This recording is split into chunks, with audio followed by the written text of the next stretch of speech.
Vamos em Ezequiel 1, então, agora. Aqui nós podemos destacar a partir aqui do verso 14. Ezequiel 1, 14 em diante, vamos fazer a leitura. E os seres viventes corriam e voltavam à semelhança de um clarão de relâmpago, e vi os seres viventes, e eis que havia uma roda sobre a terra, junto aos seres viventes, uma para cada um dos 4 rostos.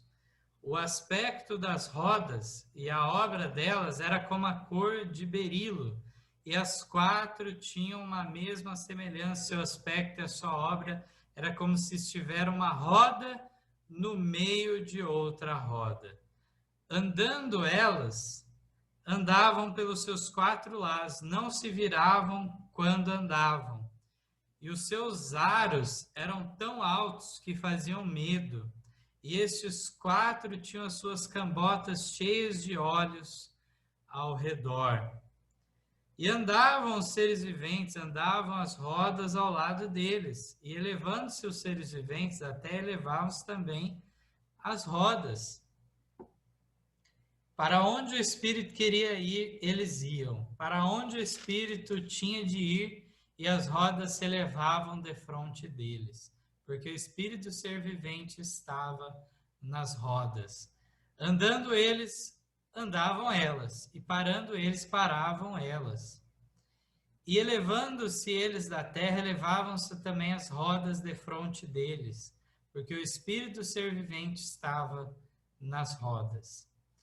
E assim nós vemos, o texto continua e nós lemos isso e ficamos impressionados, né? Como compreender algo como isso, né?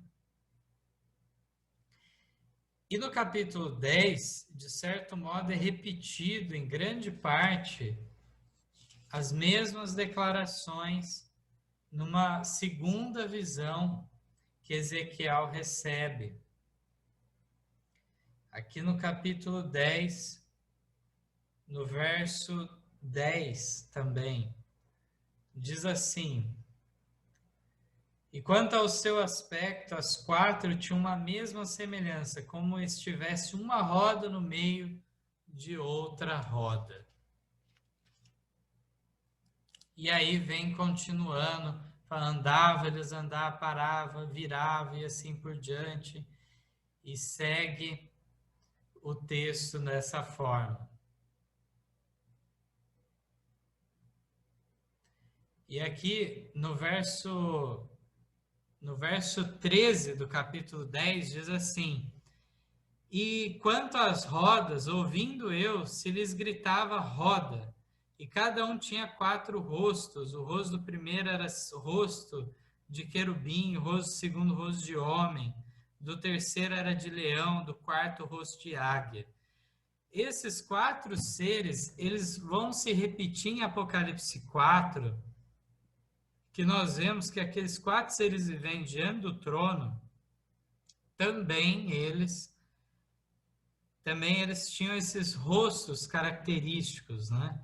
De leão, de homem, de águia e assim por diante.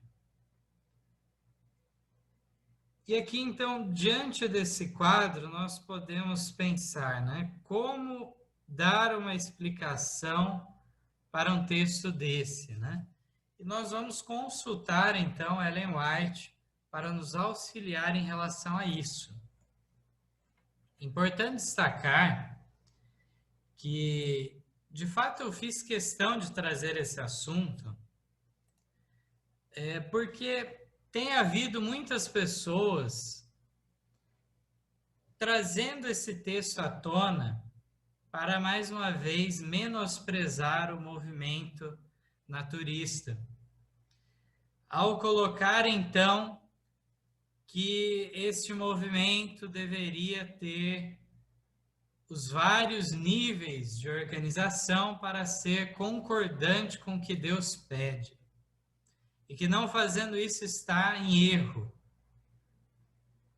E aí, qual que é uma das explicações dadas justamente da necessidade desses níveis? Se apela a Ezequiel 1, Ezequiel 10, as 4 rodas. E se diz que se não tem as 4 rodas, se é uma roda só, não tem valor. Será que é assim de fato? Tem esse texto, então, relação com a organização da igreja e os seus níveis e tudo mais?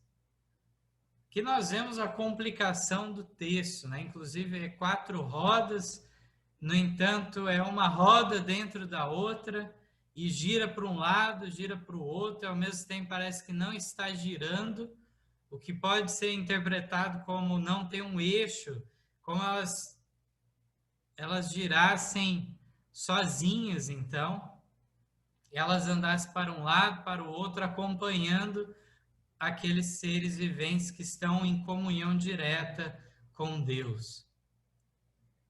Então, diante de todo esse quadro, se nós não tivermos um assim diz o Senhor de maneira clara, é leviano da nossa parte relacionarmos um texto tão complexo, tão detalhado, e falarmos que faz parte do assunto da organização da igreja. Isto posto, já adianto, nós do movimento adventista dos naturistas do sétimo dia não somos contra a organização da igreja. Ao contrário que muitas vezes se diz por aí também.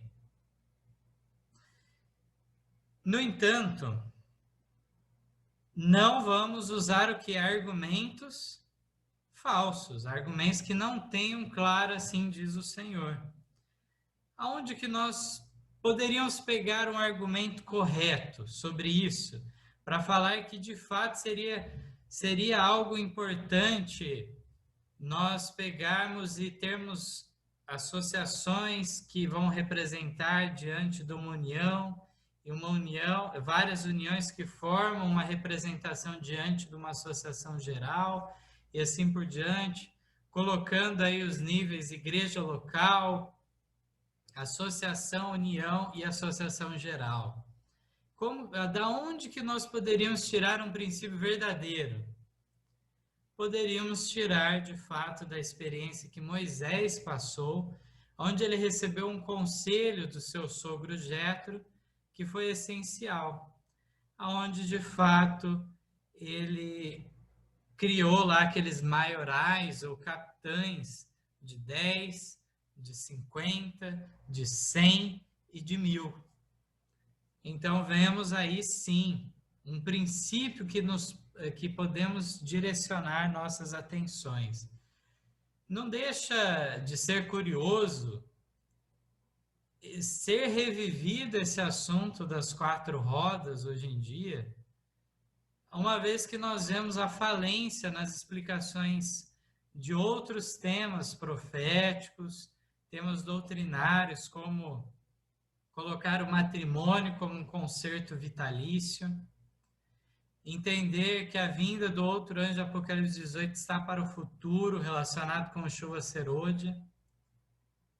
É muito mais cômodo se esconder por trás de uma certa institucionalidade aí, se esconder por trás de uma questão administrativa, simplesmente, e deixar de lado o essencial, que é justamente a igreja defender uma doutrina pura e ter uma prática correspondente. Nós encontramos, né, nesse assunto um outro ponto curioso também,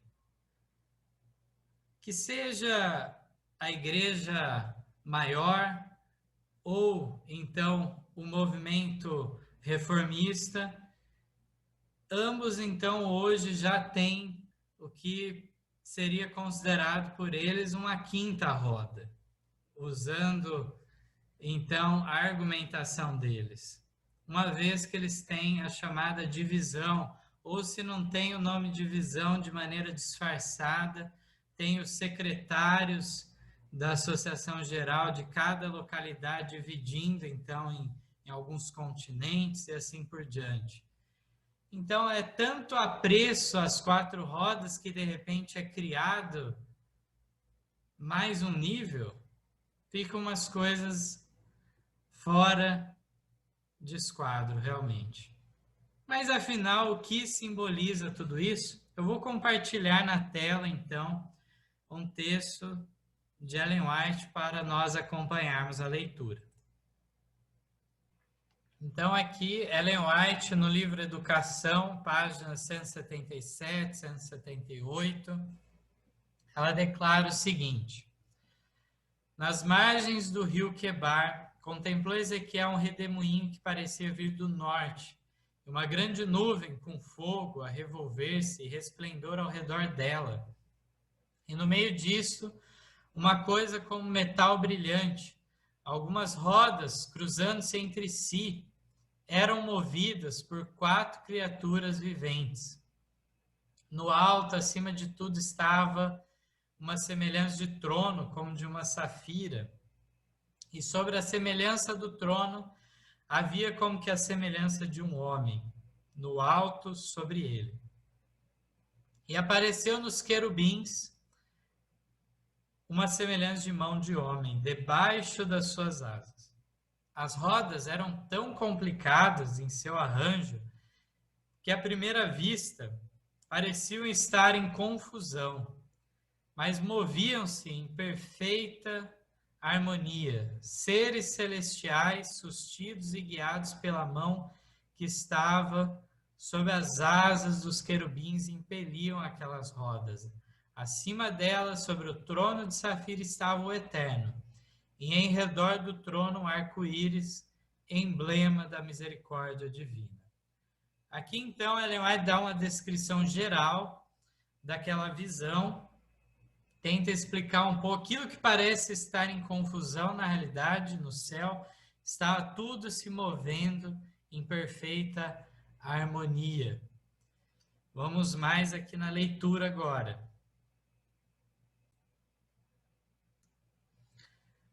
Assim como aquela complicação de semelhanças de rodas se achava sob a direção da mão que havia sob as asas dos querubins, o complicado jogo dos acontecimentos humanos acha-se sob a direção divina, por entre as contendas e tumultos das nações, aquele que se assenta acima dos querubins, ainda dirige os negócios da terra.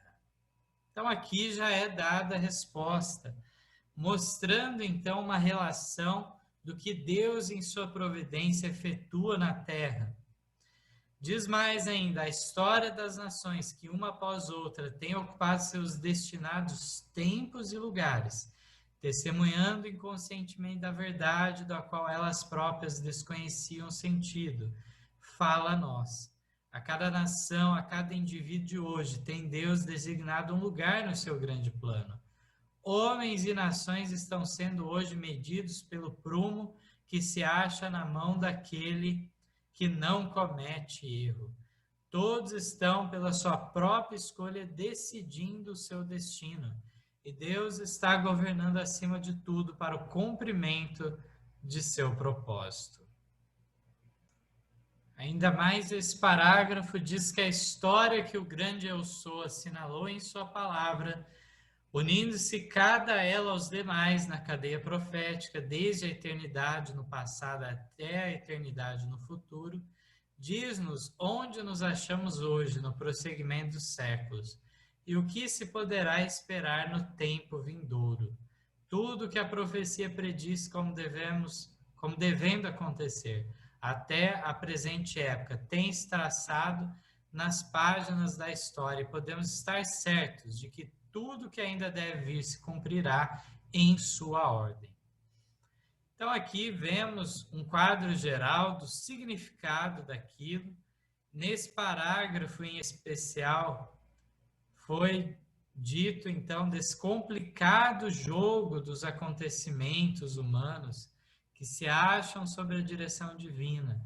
E Deus então diz que ele atua junto aos seus anjos, fala de uma mão sobre as asas, né? Debaixo das asas dos querubins. E aí vemos que, de fato, Deus está, através dos seus instrumentos celestiais, instrumentos humanos,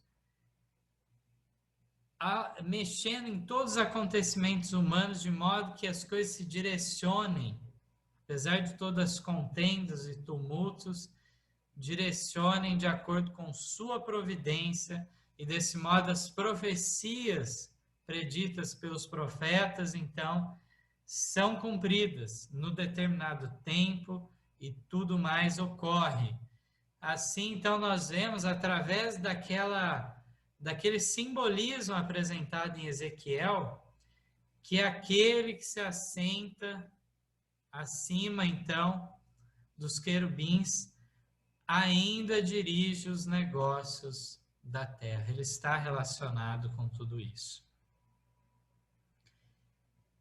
Teríamos outros textos no mesmo sentido, eu não vou ficar lendo para não cansar os irmãos, mas nós encontramos também, este é do Profetas e Reis 535 a 537, vem falando também no mesmo sentido, vem falando da sequência dos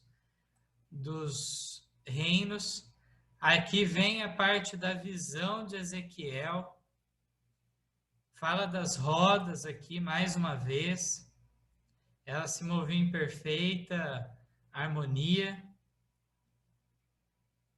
E mais uma vez aqui fala em meia lutas, tudo fala daquele que dirige tudo isso. Diz ainda no final uma parte diferente nesse texto. Diz que hoje os sinais dos tempos declaram que estamos no limiar de grandes e solenes eventos. Tudo em nosso mundo está em agitação. Ante nossos olhos, cumprem-se as profecias do Salvador de acontecimentos que precederiam sua vinda. E ouvireis de guerra e de rumores de guerra, porquanto se levantará nação contra nação e reino contra reino, e haverá fomes, pestes e terremotos em vários lugares. E aí diz, o tempo presente é de dominante interesse para todo o vivente, governadores e estadistas, homens que ocupam posição de confiança e autoridade, homens e mulheres pensantes de todas as classes, têm fixa sua atenção nos fatos que se desenrolam em redor de nós. Acham-se a observar as relações tensas e inquietas que existem entre as nações.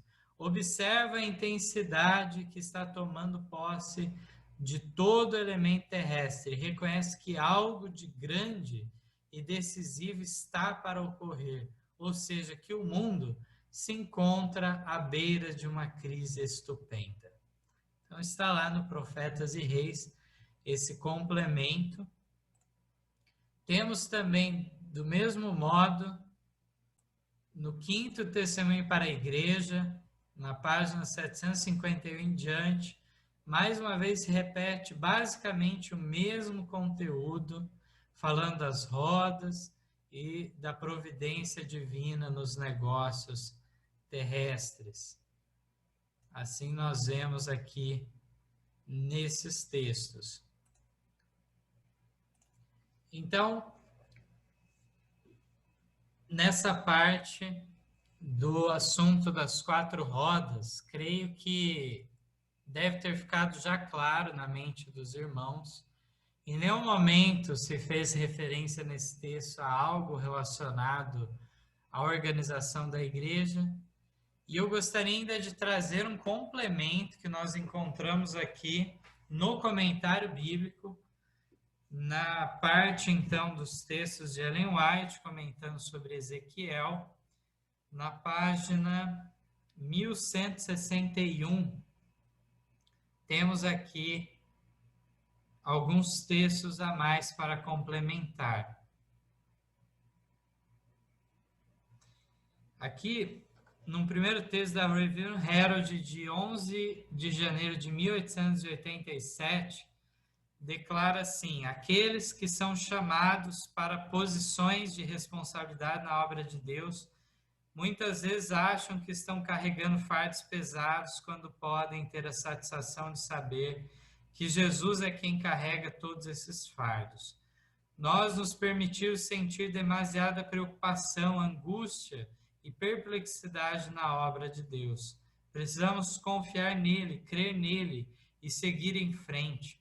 A incansável vigilância dos mensageiros celestiais e o fato de estarem incessantemente ocupados em ministrar aos habitantes da terra mostram como a mão de Deus está guiando a roda dentro da roda. O instrutor divino está dizendo a todo que está empenhado só, como disse a Ciro no passado: eu te cingirei, ainda que não me conheces. Então, aquele rei Ciro, né? Antes dele sequer nascer, ele já foi chamado por Deus para fazer uma obra especial. Isaías fala o seu nome. Isaías diz que Deus chama Ciro de meu pastor, e diz que é ele que levaria então o povo de Israel de volta para a terra. Nós vemos isso. E aqui nós encontramos mais um texto também do manuscrito de 1898, diz que Deus está familiarizado com todas as pessoas. Se nossos olhos pudessem ser abertos, veríamos que a justiça eterna está atuando em nosso mundo. Está em operação uma influência poderosa, alheia ao controle humano. O ser humano pode pensar que está dirigindo as coisas, mas estão atuando influências mais do que humanas. Os servos de Deus sabem que ele está agindo para neutralizar os planos de Satanás. Os que não conhecem a Deus não podem compreender seus movimentos. Está girando roda dentro de roda. Aparentemente, a complicação do mecanismo é tão grande que o ser humano pode ver apenas um completo emaranhado. Mas a mão divina, vista pelo profeta Ezequiel, está colocada sobre as rodas, e todas as partes se movem em completa harmonia, cada uma fazendo o seu trabalho específico, mas com liberdade de ação individual. Então, nós vemos aqui nesse texto que maravilhosa revelação, falando do trabalho dos anjos em nosso favor, em favor do avanço, então, do nome de Deus. E aqui vemos também de forma individual, em forma de nações, de líderes, como que tudo isso é um emaranhado e nós não conseguimos compreender o quadro completo, apenas parcialmente algo.